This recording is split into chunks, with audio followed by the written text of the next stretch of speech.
नमस्कार साथियों, स्वागत है आप सबका विजडम पॉइंट पे। आज है 14 जून। अब मैं सत्यम त्रिपाठी आप सबके लिए लेकर आया हूँ करंट अफेयर का सेशन। अगर आप SSC railway UP triple SC की तैयारी कर रहे हैं तो बिल्कुल ठीक जगह पे हैं। इसके अतिरिक्त यदि आप देश दुनिया की जानकारी रखना चाहते हैं तो भी हमारे चैनल विजडम पॉइंट को सब्सक्राइब कर लीजिए। इस चैनल के माध्यम से जो भी देश दुनिया की नई जानकारी की आप तक पहुँचाई जाएगी। चलिए साथियों, आज का सेशन शुरू करते हैं। आज का पहला क्वेश्चन है, अभी किस राज्य में भारतीय रेलवे द्वारा हाई राइज ओवरहेड इक्विपमेंट पर डबल स्ट्रैक ट्रेन को सफलतापूर्वक चलाया गया? इस क्वेश्चन का ए ऑप्शन सही है, गुजरात। अब आइए थोड़ा सा इसको सरल भाषा में समझें कि ये क्वेश्चन कह क्या रहा है। जैसा कि आप सब लोग जानते होंगे कि ट्रेन जो है वो इस प्रकार से, इस तरीके से होती है। तो यहाँ पे क्या होता है कि ये आपका आगे इंजन लगा हुआ होता है और पीछे उसके कई सारी बोगियाँ लगी होती हैं।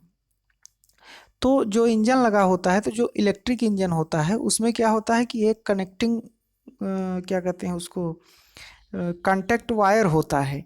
कांटेक्ट वायर क्या करता है, जैसे आप लोग देखे होंगे कि इस प्रकार से होता होगा और ऊपर इंजन के ऊपर लगा रहता है। वो क्या करता है कि जो तार ऊपर से जाता है तो उस तार में टच होता है तो इलेक्ट्रिक उससे आती है, तो इसे कांटेक्ट वायर कहते हैं।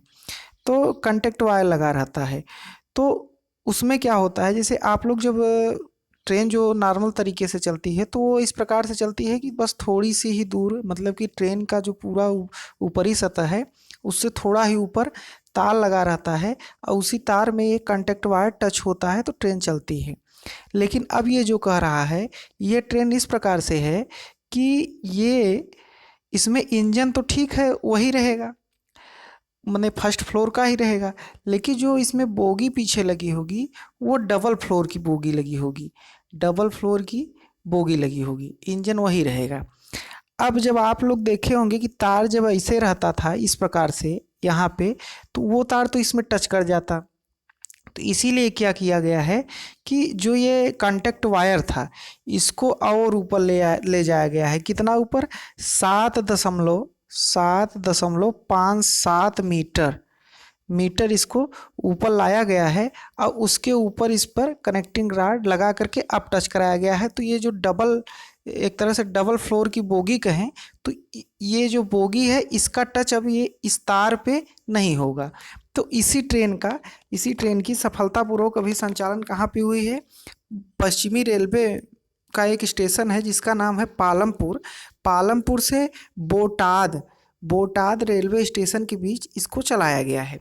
ये कहाँ पे पड़ता है? ये वेस्टर्न रेलवे में पड़ता है और ये गुजरात राज्य में ये दोनों स्टेशन हैं। तो पालमपुर से बोटाद रेलवे स्टेशन के बीच इसको चलाया गया। और जो कनेक्टिंग वायर है, कांटेक्ट वायर, तो कांटेक्ट वायर की जो लंबाई होगी अब, तो कांटेक्ट वायर की लंबाई अब ये डबल फ्लोर वाले में कितनी होगी? 7.57 मीटर की ऊंचाई पर होगी ये। अब बात गुजरात की है तो राजधानी गुजरात की गांधीनगर में है। मुख्यमंत्री वहाँ के विजय रूपानी हैं और राज्यपाल वहाँ के आचार्य देवव्रत जी हैं। अगले क्वेश्चन पे चलते हैं। क्वेश्चन नंबर 2 है, अभी कॉस्ट ऑफ लिविंग सर्वे 2020 में भारत का कौन सा शहर सबसे महंगा रहा? तो इस क्वेश्चन का सी ऑप्शन सही है, मुंबई। अभी आपको बता दें कि मर्सर द्वारा कराए गए कॉस्ट ऑफ लिविंग सर्वे 2020 में भारत का मुंबई शहर जो है वो सबसे महंगा शहर है। मतलब रहने के योग्य में देखा जाए तो मुंबई शहर जो है वो सबसे महंगा है। मुंबई कहाँ पे है? मुंबई महाराष्ट्र में है। महाराष्ट्र की राजधानी मुंबई है। तो यह सबसे महंगा शहर है। अब अगर एशिया लेवल पे बात करें, पूरे एशिया लेवल पे बात करें, तो मुंबई का जो स्थान है वो 19वां स्थान है। और इसी को अगर विश्व लेवल पे देखें, मतलब दुनिया के लेवल पे देखें, तो दुनिया में इसका जो है वो इसका 60वां स्थान है। किसका? मुंबई का। और दुनिया के स्तर पे देखें कि दुनिया के स्तर पे सबसे महंगा शहर कौन सा है, तो उस पर हांगकांग शीर्ष स्थान पे रहा है। अब अगले क्वेश्चन पे चलते हैं। क्वेश्चन नंबर 3 है, अभी किस देश ने कोविड-19 उपचार के लिए Soho Jodha online plasma network शुरू किया? तो इस क्वेश्चन का डी ऑप्शन सही है, बांग्लादेश। अभी बांग्लादेश ने क्या किया है कि बांग्लादेश की जो सरकार है, तो बांग्लादेश की सरकार ने सोहो जोधा नामक एक पहल की शुरुआत की है। इसके तहत क्या होगा, जो कोविड-19 उपचार से ठीक हुए हैं रोगी, तो उनके प्लाज्मा एक्सचेंज की सुविधा इस ऑनलाइन नेटवर्क के माध्यम से की जाएगी। अब बात बांग्लादेश की है, तो राजधानी वहाँ की ढाका में है और प्रधानमंत्री वहाँ की शेख हसीना जी हैं और मुद्रा वहाँ पे टका चलता है। अगले क्वेश्चन पे चलते हैं। क्वेश्चन नंबर 4 है, अभी केंद्र सरकार ने महाराष्ट्र को जल जीवन मिशन के लिए कितने करोड़ रुपए देने की घोषणा की? तो इस क्वेश्चन का ए ऑप्शन सही है, 1829 करोड़। मैंने बताया था कि केंद्र सरकार का ये टारगेट है कि 2024 तक हर घर में, ग्रामीण इलाकों के हर घर में नल द्वारा स्वच्छ पेयजल पहुंचाने का इनका संकल्प है केंद्र सरकार का 2024 तक। तो उसी के तहत ये लोग काम कर रहे हैं। तो अब केंद्र सरकार क्या कर रहा है कि हर राज्यों को जल जीवन मिशन का जो फंड है उसको दे रही है। तो उसी क्रम को जारी रखते हुए अभी महाराष्ट्र को केंद्र सरकार ने 1829 करोड़ रुपए देने की मंजूरी दी है, मतलब देने की घोषणा की गई है केंद्र सरकार के द्वारा। अब बात महाराष्ट्र की है, तो राजधानी मुंबई में है और वहाँ के मुख्यमंत्री उद्धव ठाकरे जी हैं और राज्यपाल वहाँ के भगत सिंह कोश्यारी जी हैं। अगले क्वेश्चन पे चलते हैं। क्वेश्चन नंबर 5 है, अभी कोविड-19 के इलाज के लिए डॉक्टर्स विदाउट बॉर्डर्स ने कहाँ पर अस्पताल की स्थापना की? तो इस क्वेश्चन का डी ऑप्शन सही है, पटना। आपको बता दें कि ये जो डॉक्टर्स विदाउट बॉर्डर्स है, ये अंतर्राष्ट्रीय चिकित्सा मानवीय संगठन है। तो इसी के द्वारा अभी कोविड-19 रोगियों के इलाज के लिए पटना में 100 बेड वाला अस्थायी अस्पताल स्थापित किया है।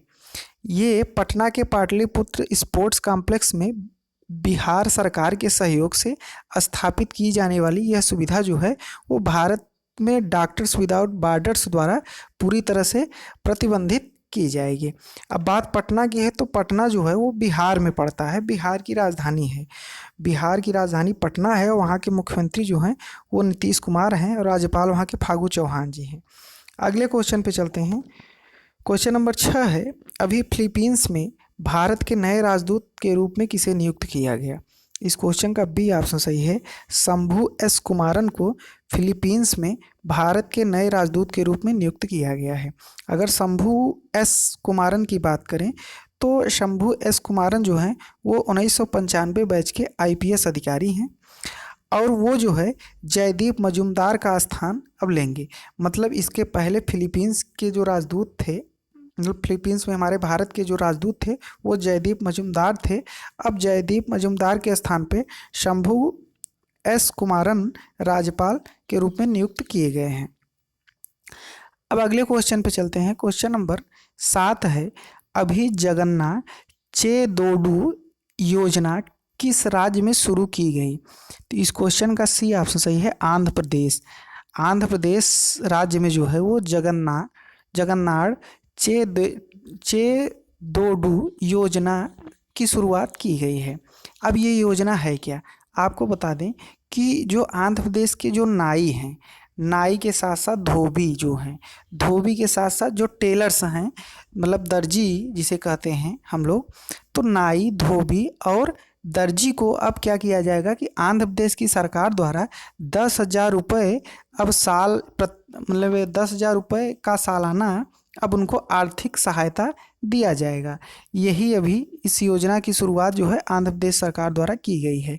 अब बात आंध्र प्रदेश की है, तो राजधानी यहाँ की अमरावती में है। मुख्यमंत्री यहाँ के जगत मोहन रेड्डी जी हैं और राज्यपाल की बात करें तो विश्वभूषण हरिचंदन यहाँ के राज्यपाल हैं। अगले क्वेश्चन पे चलते हैं। क्वेश्चन नंबर 8 है, अभी दुनिया का सबसे लंबा प्लेटफॉर्म किस राज्य में बनाया जा रहा है? इस क्वेश्चन का बी ऑप्शन सही है, कर्नाटक।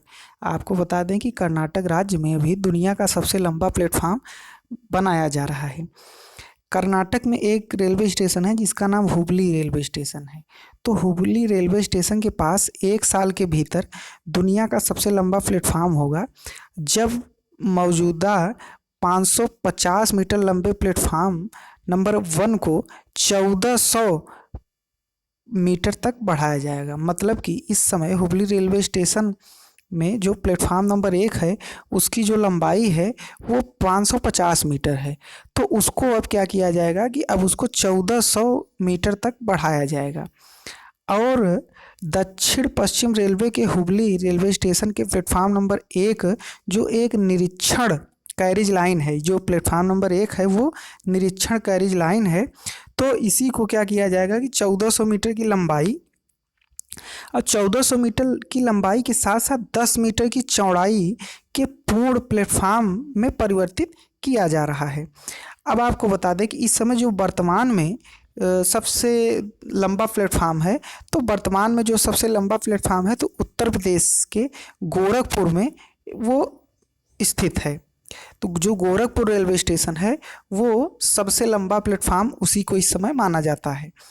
अगर गोरखपुर रेलवे स्टेशन की बात करें तो उसकी जो लंबाई है वो 1366 मीटर है, जो कि दुनिया का सबसे लंबा प्लेटफॉर्म अभी तक माना जा रहा है गोरखपुर का।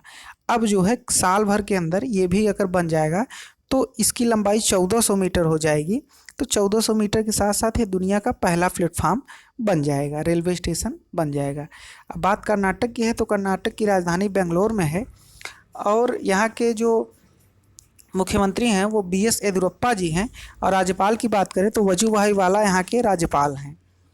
अगले क्वेश्चन पे चलते हैं। क्वेश्चन नंबर 9 है, अभी national institutional ranking framework ranking 2020 में कौन सा संस्थान शीर्ष पर रहा? तो इस क्वेश्चन का सी ऑप्शन सही है, IIT मद्रास।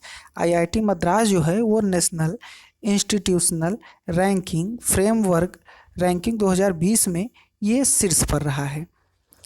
अगले क्वेश्चन पे चलते हैं। क्वेश्चन नंबर 10 है, अभी किस राज्य में BIN-19 लॉन्च किया गया?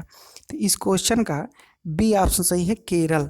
केरल राज्य में अभी BIN-19 लॉन्च किया गया।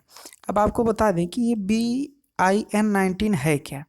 ये जो है BIN-19 जो है ये एक प्रकार से जैसे जो हम लोग मास्क पहनते हैं, तो जो मास्क पहनते हैं तो वो यूज्ड हो जाता है, तो यूज करने के बाद क्या करते हैं हम लोग फेंक देते हैं।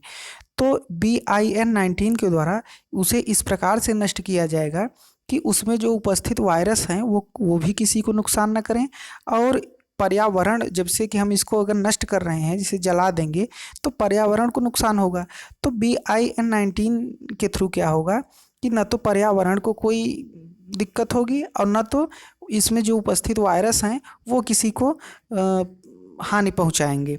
तो ये BIN जो है इसी का अनावरण जो है इस केरल सरकार द्वारा अभी किया गया है। अब आपको बता दें कि जो BIN-19 है वो एक स्मार्ट बिन है जिसे यूज्ड फेस मास्क के संग्रह और कीटाणु शोधन के लिए विकसित किया गया है और यह इंटरनेट ऑफ थिंग्स पर आधारित है। अब बात केरल की है तो राजधानी यहाँ की तिरुवनंतपुरम में है और मुख्यमंत्री यहाँ के पिनरई विजयन हैं और राज्यपाल की बात करें तो आरिफ मोहम्मद खान यहाँ के राज्यपाल हैं। अगले क्वेश्चन पे चलते हैं। क्वेश्चन नंबर 11 है, अभी अंतर्राष्ट्रीय रंगहीनता जागरूकता दिवस कब मनाया गया? इस क्वेश्चन का ए ऑप्शन सही है, 13 जून। ये 13 जून को हर साल अंतर्राष्ट्रीय रंगहीनता जागरूकता दिवस मनाया जाता है। आपको बता दें कि रंगहीनता से जो पीड़ित व्यक्ति हैं तो उनके मानवाधिकार के बारे में लोगों को जागरूक करने के लिए या लोगों को मानवाधिकार के बारे में जागरूकता बढ़ाने के लिए ये जो है प्रत्येक साल 13 जून को मनाया जाता है। इस बार की इसकी जो थीम है वो थीम मेड टू शाइन है, इस बार की थीम इसकी। उम्मीद है साथियों ये सारे क्वेश्चन आपको अच्छे समझ में आ गए। अगर ये वीडियो पसंद आया हो तो इसको लाइक करके अपने दोस्तों के साथ शेयर कर दीजिएगा और हमारे चैनल को अभी तक आपने सब्सक्राइब न किया हो तो हमारे चैनल को सब्सक्राइब भी कर लीजिएगा। अब पूरा वीडियो सुनने के लिए आपका बहुत बहुत धन्यवाद।